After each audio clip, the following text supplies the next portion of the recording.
Being questioning of your gender identity is often seen as a disorder, and I think we wanted a project that completely counteracted that. The test shot came about in, I think it was spring 2012, coming to think of it. Because we'd met the previous summer at a kind of support group around kind of gender identity, particularly for transgendered men, and had kind of started this dialogue between us about our frustrations to do with how the media poorly represented trans people. Open Barbers is open to all people. Just people. And it's pay what you can afford. Yes. People decide their own pricing.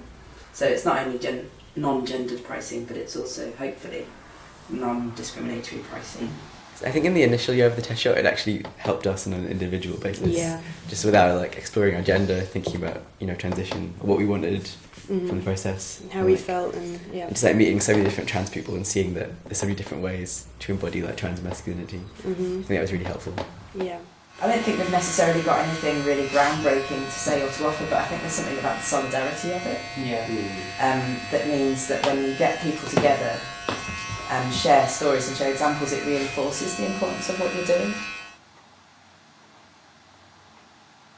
I think if you're sort of non-binary and you're not pursuing sort of medical route of transition or surgery, then you do have this issue with visibility. Because there's so little trans people in your actual everyday life, you kind of need this glimpse of hope that can be present in someone on TV or in the media. Because in general, you might be hyper visible as a queer person or as a gender non-conforming person in society, but at the same time there are no images of you kind of circulated in the media or in general public. So I think it is useful just to see representations of yourself and other people who are similar to you.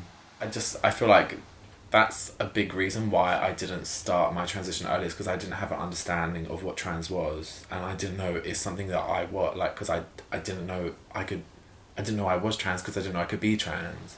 I think there is this idea of the distress narrative, if you're trans you must constantly be in a state of distress, which is not there is, I think, that involved to a degree, but there's this thing of how could these people possibly be happy? I think the media has a real problem with accepting that trans people are just sort of regular people who have ordinary lives. Yeah. Ordinary lives, ordinary relationships, jobs. That's a thing that doesn't get seen, and that's I think a big shame that doesn't get people who are trans who are also happy and fulfilled and doing all sorts of whatever else it is that they're doing. I didn't know what trans was because there's nothing telling me what trans was. There's nothing on TV or in the newspapers. The only time you hear about it, as I said, is when they're being murdered or when they're on Jerry Springer being fucking mocked by the fucking public. And when you think about it, it's relevant to everybody that a trans characterisation and the impact of that has on everybody in terms of how people then get treated. So it's also about how you identify with the role. So yeah, for sure. I definitely didn't, as a child, see any media representation of an identity that I related to. To see people as just having a normal time at home and wearing clothes that you can get on the high street, there's nothing weird about it. It's just portrait photography of people's normal lives, and I think that's what is lacking around discourses to do with gender in the media. Everyone gets to see the outside, my outer appearance, and that's what people see in the street and people see on the tube on my way to work and stuff, and I feel like that's the most important part of being and presenting and living. Pretty much everybody I know has the exact same problem of going to the hairdressers and being please do this thing, and they look at you like you've gone insane unless you're willing to spend 60, 70 quid and go to one of the ones in Camden. Then you can't get anything that you want because they just don't trust you because there's something wrong with you. So they don't trust what you want, and so they don't give it to you. For me, this is a form of activism that is one-to-one strengthening process between me and the client, who gets to decide, this is we're in charge of our appearance today, and then when we go out into the world we're going to feel confident about it. I find it so funny because like when I'm presenting like this, if I get referred to as sir, I just like, oh, like I got referred to as sir for the first time the other day, because normally it's just, they just say here you go, but it was like here you go sir, and I was like, oh, like I've never heard someone call me a sir, and it was just like, that just kind of shows how important it is to be recognised as you feel inside. I think going onto the internet and just finding other individuals who are forthcoming about how they feel can kind of cement, or just like make you feel more confident in yourself maybe a little bit, and in those initial stages where you're just not sure what you feel. If they're constantly given images of, like this is, for example, like this is what a man looks like and this is what a woman looks like, and if all you get is the same image over and over again, then it can make you feel like if you don't look like that, or if you don't want to look like that, then you think, well, where is what I want to look like, or where is how I identify?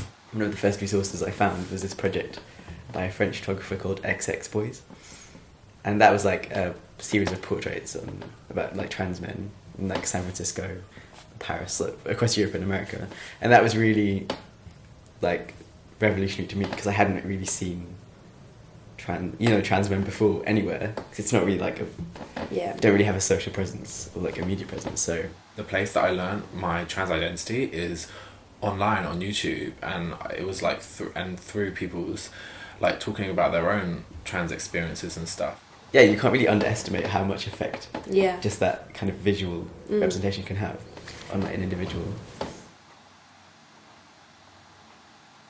A safe space isn't a thing. A safe space is what people experience it to be.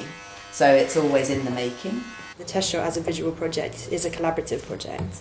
So we run it, but there wouldn't be any content at all unless we did find people who came forth and agreed to be photographed or agreed to talk to us.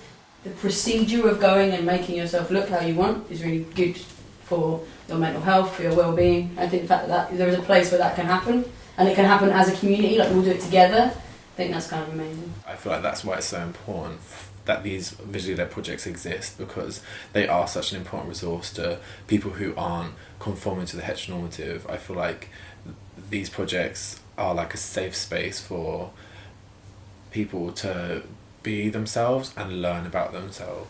People have told me things and they said, I've never told anyone else this before, and then they tell me a thing and I'm like, wow, that's intense. And it's but it's like people, I don't know, it's profound. Yeah, it's really deep. And it's amazing how people can be so relaxed and so open to you as well, just by cutting your hair. It doesn't take so much now to start this sort of project. Yeah. Because there's like there's technology available, mobiles. So I guess we want to encourage other people to do the same, so they can like have those sort of transforming experiences, not just in looking at something, but in like making actively doing something. Yeah, and meeting people. In fact, it's gone from being like a hobby and something that I just do for fun, to becoming what's going to be my full-time career for hopefully the rest of my life. So it's something that seems to be wanted and needed, so I'm going to commit the rest of my days to it. And it's good to have the sort of archive online already, because all of the stuff you've already done is there. Yeah. And it's still interesting, and to each new reader, it becomes relevant and sort of new each time they see it, which is great. I think because we kind of aim to sort of document people's lives in a way, it is important to like keep finding new people. Yeah. Just so we can like represent the diversity that exists. Yeah.